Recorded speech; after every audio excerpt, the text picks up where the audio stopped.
Okay, so this is 1030, and we're given this shape here, and we're looking to find the moment of inertia about the x-axis. So the x-axis runs here.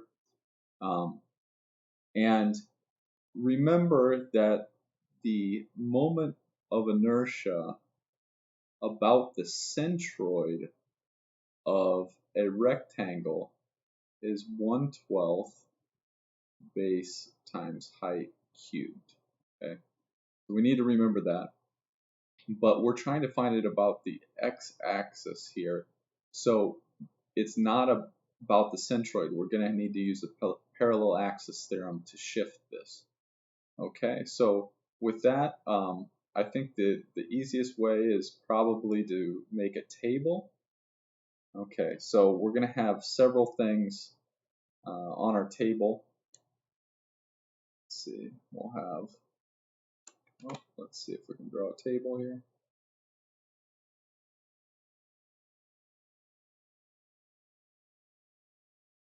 Okay, we're going to have the moment of inertia about its centroid. We're also going to have the area. We're also going to need the area.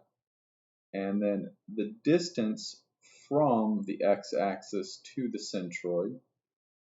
And lastly, we find the moment of inertia here, which is the moment of inertia about the centroid plus AD squared.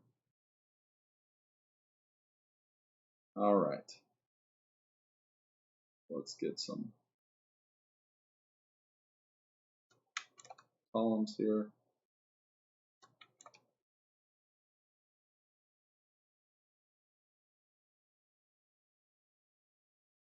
Oh, can't seem to draw vertical lines here.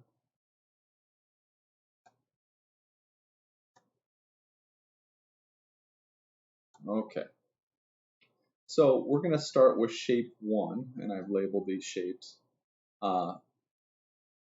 This moment about the centroid is 1/12 base, which is 1, times height, which is 3 cubed. So 1/12 times base of 1 times height 3 squared, 3 cubed.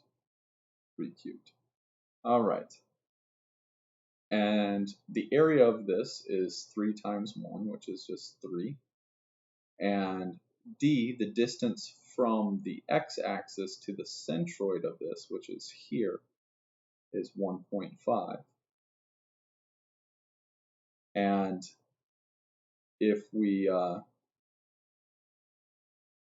perform this calculation, ix plus ad squared, we come out with a value of 9. Right? Moving on to the second shape, we have 1/12 the base, and the base here, the whole base is 10, but we're only looking at shape 2, so that's 10 minus 1 inch on this side and 1 inch on this side, so that's 8 times height, which is 1 cubed. The area is then 8 times 1, which is 8.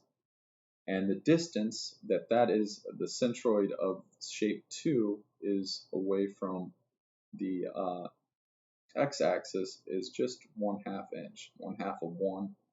And performing this calculation here, we have 2.667. And then for our last shape 3, we have 1/12. The base is 1 here, this distance. And the total height, what is the total height there? I guess I didn't list that total height. But yeah, that is from the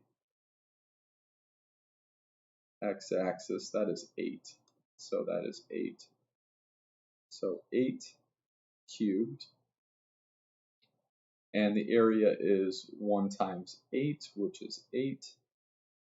The distance, halfway of that total side length, which should be 4. And the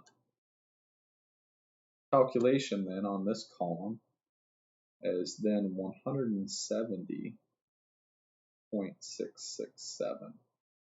So this shape has the largest contribution to the overall moment of inertia about the x-axis.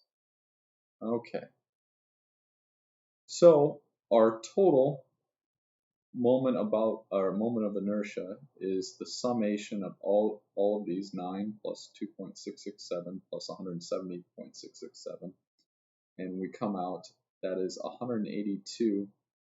And let's make sure we have the units right. Moment of inertia should have the units of inches to the fourth, and so to the fourth. And that is our answer for 1030.